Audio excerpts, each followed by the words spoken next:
વિસાવદર નગર પંચાયત સરકારી સ્કૂલના ગ્રાઉન્ડમાં આંતરરાષ્ટ્રીય યોગ દિવસની ઉજવણી કરાઈ હતી। 21 જૂન 2015થી આંતરરાષ્ટ્રીય યોગ દિવસ જાહેર કરવામાં આવ્યો છે। ત્યારથી જ યોગ દિવસની ઉજવણી કરવામાં આવે છે। તે અંતર્ગત 10મા આંતરરાષ્ટ્રીય યોગ દિવસની ઉજવણી સરકારી હોસ્પિટલ વિસાવદરના NCDL દ્વારા વિસાવદર દ્વારા નગર પંચાયત હાઈસ્કૂલ વિસાવદરના ગ્રાઉન્ડ ખાતે 10મા વિશ્વ યોગ દિવસની ઉજવણીના ઉપક્રમે યોગ દિવસની ઉજવણી કરવામાં આવી હતી। કાર્યક્રમ અંતર્ગત શાળાના વિદ્યાર્થીઓ, નગર પંચાયત હાઈસ્કૂલના કર્મચારીઓ દ્વારા યોગ કરવામાં આવ્યા હતા। મોટી સંખ્યામાં લોકોએ યોગ દિવસ ઉજવણીમાં જોડાયા હતા।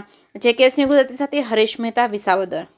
આજરોજ નગર પંચાયત હાઈસ્કૂલ ખાતે વિશ્વ યોગ દિવસની ઉજવણી કરવામાં આવેલી હતી, જેમાં નગર પંચાયત હાઈસ્કૂલના કર્મચારીઓ, NCD વિભાગ, સરકારી હોસ્પિટલ વિભાગના કર્મચારીઓ અને નગર પંચાયત હાઈસ્કૂલના સ્ટાફે ભાગ લીધેલ હતો, જેમાં યોગ ટીચર તરીકે શીલાબેન અને જસભાઈએ સાથ આપેલ હતો અને બહોળી સંખ્યામાં વિદ્યાર્થીઓ ભાગ લીધેલ હતો।